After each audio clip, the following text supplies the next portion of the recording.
ẹja gbogbo ní ọlọ́ ẹja ló wọn pàṣẹ gbogbo ayé.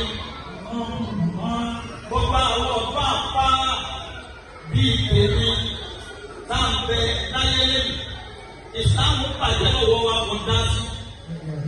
Gbogbo àwọn ọ̀dọ́ àpá táǹbẹ̀ láyé lẹ́yìn. Táǹtẹ̀lé àwọn bàbá wa kíkẹ́ àwọn kan wọn bẹ̀ níwájú.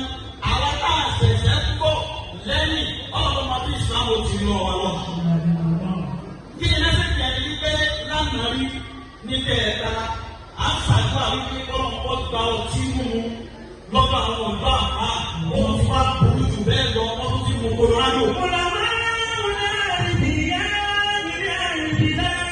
Àwọn àbá àti gbé kọ́lọ́ sùn. Àwọn ọ̀dọ́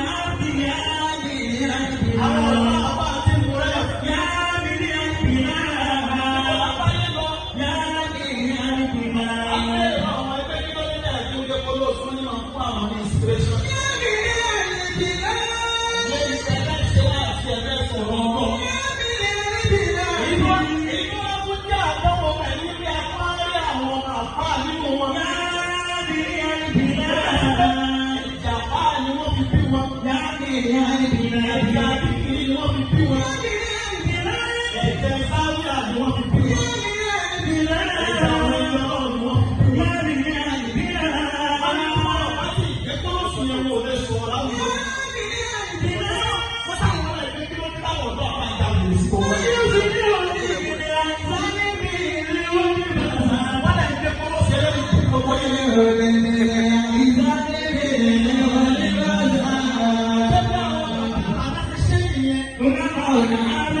Wọ́n máa wo owó ní títí báyìí lẹ́nu kò ní bọ́ lójú.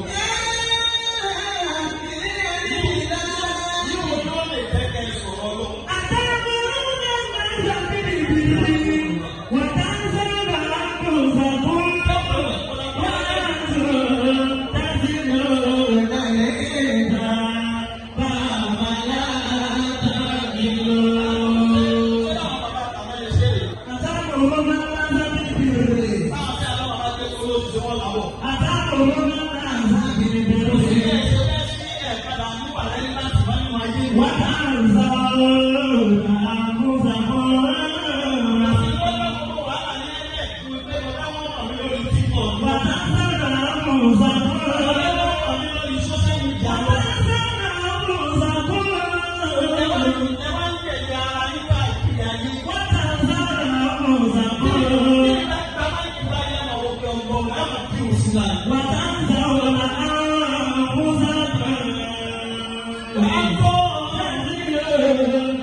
ìwọ̀n fún Islam ṣúgà.